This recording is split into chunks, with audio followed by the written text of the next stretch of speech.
Morning, all. I have a subject I want to talk about that is to me, is extremely upsetting and stressful. But it's a part of preparedness that I don't think I've actually talked about very much on here, if at all. If you remember me talking about it, let me know. But I want to talk about something else first. I want to make a comment. After the assassination attempt on our president, I know people say some people don't call him former president, and I don't either. There were leftists actually. If you didn't think they already lost their mind, they were really losing their mind. And I mean, it's like I didn't hear any of these I call youngsters. They're in most of these are in their late teens and 20s, and I don't consider them much more intelligent than when they were 15 years old, if even that intelligent. But I'm watching them losing their minds over the sniper missing a shot. Oh my God, we were this close to just being over with this stuff. It's like, and from the people who were saying that, I tell you what I think they are. These are people who actually have never taken care of themselves. They have never worked in this economy to support themselves. I don't mean some little side job when you're still living at mommy's. That's not what I'm talking about. I'm talking about you've never lived on your own to support yourself.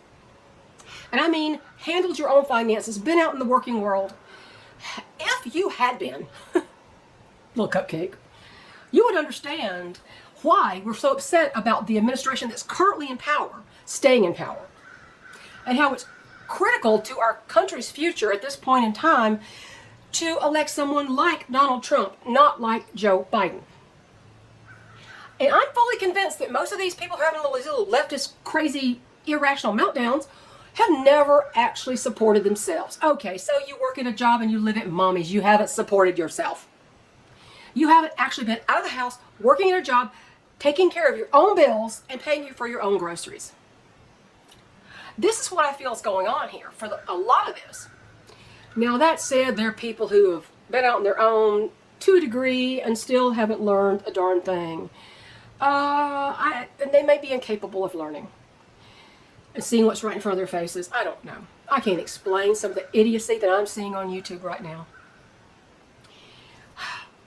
But you can't know what's going on in the world. And I'm putting forth something you may not like.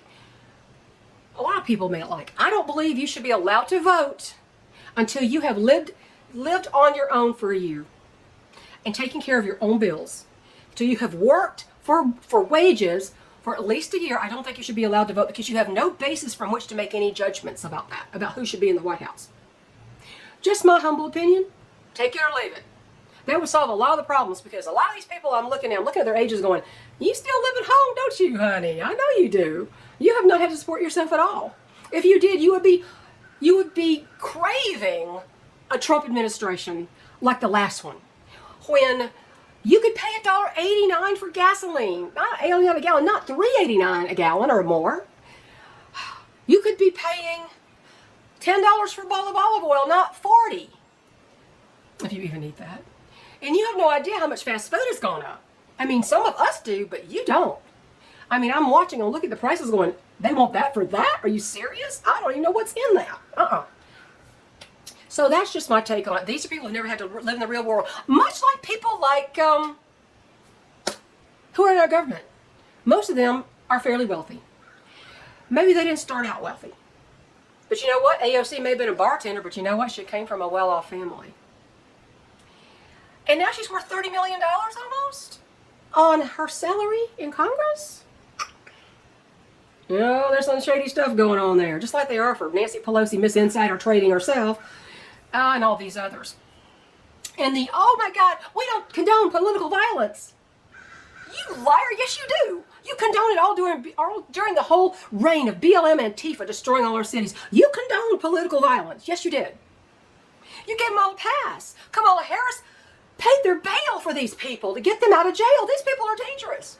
And she put them back on the street. So don't tell me you don't condone political violence. You're lying. And we don't need your prayers, Pelosi or Biden, because they're lost people. Their prayers don't mean anything. They mean nothing. So that's the political thing for the day. But That's only 5 minutes, a little over 5 minutes, so I'm done with that right now. But the very upsetting subject I want to talk about that I don't believe I've ever talked about is a preparedness thing. You know, the people talking about if you have to bug out. Well, this gal is not bugging out unless I have to, because a fire is coming raging toward my house. Now, people say, you need to take your pets, just put your pets, how do you load up 25 chickens in an SUV? You don't. You would have to make some very tough choices. A lot of people leave their animals. I saw one woman who said she spent, when her fire was coming toward her house, and it was almost there, and they were choking on the smoke, they euthanized, aka shot, horses, emus, cattle. They shot a whole bunch of animals to keep them from burning to death or dying of smoke inhalation. I can't imagine doing that. I just can't imagine. And I said to my husband, I said, what would we do if the only right way I'm leaving here, and a flood is not even possible at my house. I live in the mountains, and I live up high on purpose because there ain't no way this house is flooding. But fire is a very real danger in the mountains with all the woods around me. And I said, if we had to evacuate and leave this house, I mean, we can throw throw our cash and some important papers in there, and leave everything else to burn. But what about my chickens? And so I was discussing this with him, and I was saying, the chicken barn is made of steel. It's a steel building. Roof, soffits, everything is steel. So the entire barn is made of steel. I can close the window. If I have to leave my birds, I have to fill every waterer, add some more in there, add bowls of water, fill every single waterer we have to the top. Fill every feeder that we have, as far as it will go, and even add extra feed. Shut down all the windows and shut the doors.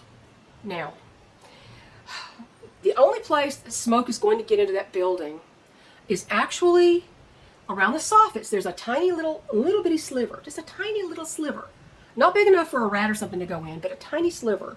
The building is not airtight, in other words. It has a very tall ceiling. I think it's got 11-foot ceilings, 10 or 11 foot. I think it's 11-foot ceilings at the peak. And so there's a lot of air space in there, a lot of breathing air already in the building. The front door is, I think it's not, it's like a masonite, plasticky kind of thing. I don't think it's not a steel door. It may have a steel frame inside, but I think the cladding of it is not. That would be a vulnerable part. The back roll-up door, it's corrugated, so there's air holes around every single, stripe, for lack of a better word. And at the top, there's a 2-inch by 6 foot, the door's 6 feet wide, 6-foot opening for the door to roll up. You've got to leave that open for the door to roll up. I could stuff that full of something. And I think they could live on the air that's inside there for a certain amount of time, unless it got to be so hot, it was basically cooking them breathing it. And I know that smoke can get in, but the best thing I could do is close up the barn, lock it up, close all the windows down as tight as I can, maybe stuff something in that huge opening up there, and hope to God that when I got back, they were still alive. My husband says, I said, we can't put 25 chickens who don't get along with each other. The groups don't get along. The roosters wouldn't get along. I can't put them all in an SUV. And I've only got 2 dog cages, and 2 dog cages is not going to fit in my SUV, probably. So one's a Great Dane size, and one's a little bit smaller. But I'd have to decide, do I take any of my chickens? Do I grab any of my chickens? I said, I can't carry 25 chickens in an SUV anywhere. If I can take my cat in a carrier. I don't have a dog at the moment that's roaming here. But what would you do? What do I do? And he goes, well, you have to take Bash. I said, well, Bash is old. He may not be around much longer. He's very old. I said, but he's a pet. None of my chickens lay well enough to really be that worried about taking my food sources. I've got enough food already prepackaged that I can take with me that doesn't take up a lot of room, like the little tuna pouches and the little packets of mayo and stuff. I can take those with me. But as far as egg layers, I said I just don't really have any that I'm thinking, oh my gosh, she's in her prime, she's worth $75 and she's a show chicken, I got to take her. I don't have any like that right now.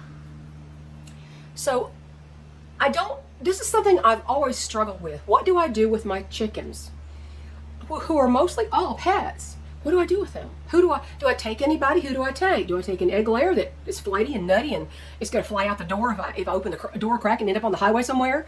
Or do I take somebody like Bash and his hens, if they're still around, who are calm and easy to handle, and some food and some water for them? What do I take? What do I do? Or do I just leave them all lock up the barn and secure it the way I told you I was going to secure it, and just leave and hope they didn't run out of air or water. So this is something that's always upset me. People go, well, you can't leave your pets behind. Well, my pets are livestock.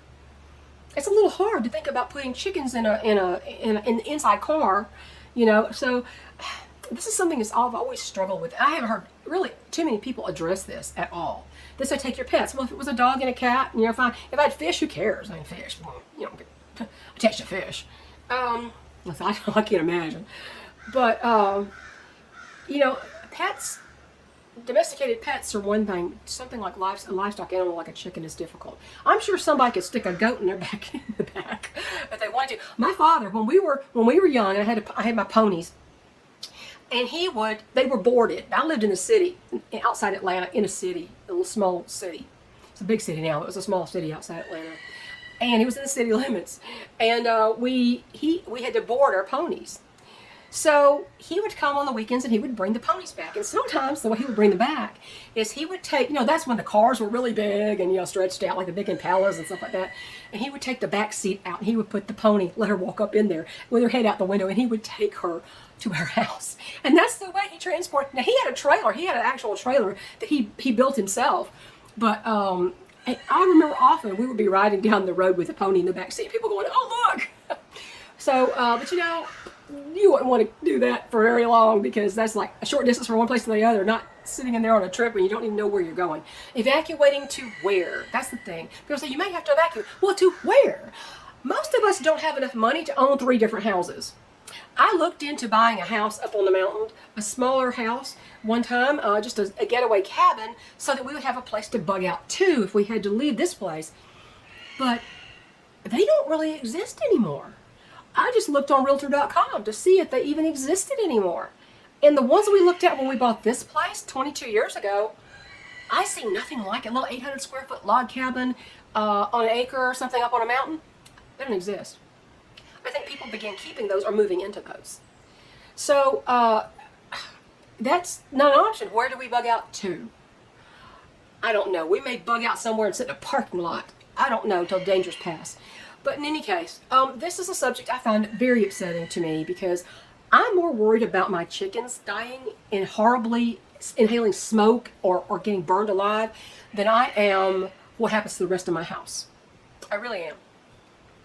I do recall one time, Lady Hawk's a friend, elderly lady named Mrs. Clemens, who lived down the road. She had so many of my roosters. She loved roosters. She liked mine because they're so friendly. She had a bunch of roosters. She had a Delaware rooster. His name was Valentino, because he was a lover, not a fighter. And she called him Val. And there was one particularly bad winter, this is in Kentucky, when she actually gave it to her brother. Her brother had a big barn, and he could take care of her chickens, so she didn't have to trudge out. She was in her 80s. Didn't have to trudge out there in the deep snow to take care of her chickens. And unfortunately, his barn caught on fire. And I said, oh my God, what about Val? What about Val and his hens? They said the last time they saw them, they saw Valentino leading his hens away from the burning building and out into the woods, and they never saw them again. Obviously, they got taken by predators or something. So fire has always scared me. Heat lamps can cause fires. I have heat lamps, but most of mine are just those little reptile bulbs, and they're secured 50 ways to Sunday. And I don't take those stupid those little wire guards over those lamps. I take them off and I make hardware cloth that fits over around the edges of the bell of the lamp. And I put hardware cloth, so if a bulb breaks in the socket, it falls onto hardware cloth, and it doesn't go into the floor or into the shavings. So fire has always been a scary thing to me. I know of people who've lost their entire barn of chickens and their livestock guardian dog in the fire, and I just am. That worries me more than anything. So this is just this is what I plan to do if I have to evacuate in a fire situation, and I cannot take anything with me. This is why, having a small flock, 3 or 4 hens, is easier to deal with, obviously, because you can stick them in a little dog cage and take them with you, take their food and water and all that, and you can do fine taking them with you. They can live. Lady Hawk moved from Oregon to Kentucky with dog cages full of chickens. But see, that was in a moving truck, not a little SUV. But she did move across country with her chickens. They had to have vet certificates before she left. There's a cute little story about one of her big roosters that she got from me. She named Thor, going to the vet and scaring a Great Dane and all this kind of stuff. But, it's just not really practical for me and I have no room for them. So that's what I want to mention today. If you have any other ideas about how to secure, talking about securing the barn when there's a wildfire, let me know if I'm thinking wrong, and let me know if you have any other suggestions. I appreciate your input. And you know, a lot of people don't think about their chickens the way I do. They're so intelligent. And my husband says, well, we can't leave Bash. We can't. He said, you have to take Bash. I said, yeah, but he's done like eggs and he's really old. And I said, I'm trying to be practical. I said, but yeah, he's a pet. He's a pet. That boy is the most affectionate rooster. He loves me to pick him up. Not when I don't mess with him when he's on range, but when he's on duty. But in the barn, he loves me to pick him up. He waits for me every night. He lays underneath the nest box that hangs on the wall, for me to come get him and put him up on the roost. He sometimes will get up there. The other day, a couple weeks ago, I didn't go back out there and put him up there. He slept on the floor all night. It would be a problem in cold weather. It wasn't in hot weather. I mean, he was safe. But I don't know. Yeah, I probably would take Bash in his 2 hands. Old as they are, and you know, Brandy lays. I think Cora laid an egg the other day. I'm not sure. But they are, you know, Brandy and Bash are 8 and Cora 7. They're not young. And even my Easter eggers now are all, the oldest ones are like 3 years and 3 months. And they don't even lay that well at the moment. The hatchery birds rarely lay that long anyway, in my opinion. Some do, some don't. So anyway, that's all I wanted to mention to you today. I find that probably the most upsetting thing about having to leave. I'm talking about bug out bags and everything, but what about your animals? I don't want to have to be put in a position. I could not sit there and execute every chicken I have just in case, rather than try to secure the barn and leave them loaded with food and water, and hopefully the fire would pass us by, or the smoke wouldn't be so bad that the barn fills with. That's the only thing that I can really hope for. And let me know what you think. So I'm going to let you go. I'm going to watch the RNC convention today. It's not, I think right now it's about 10 o'clock, so they start in about an hour, I think, somewhere around there. I don't know. That's what Right Side Broadcasting said. So I'm going to watch that because this should be very interesting after what just happened. Yeah, it should be very, very interesting. But yeah, tell me what you think. Comment, okay? Just be nice. Just be nice. If you're not nice to me and not nice to my subscribers, you get the boot. So, have a good day, everybody. Have a good week. It's Monday. It's going to be an interesting week. Bye.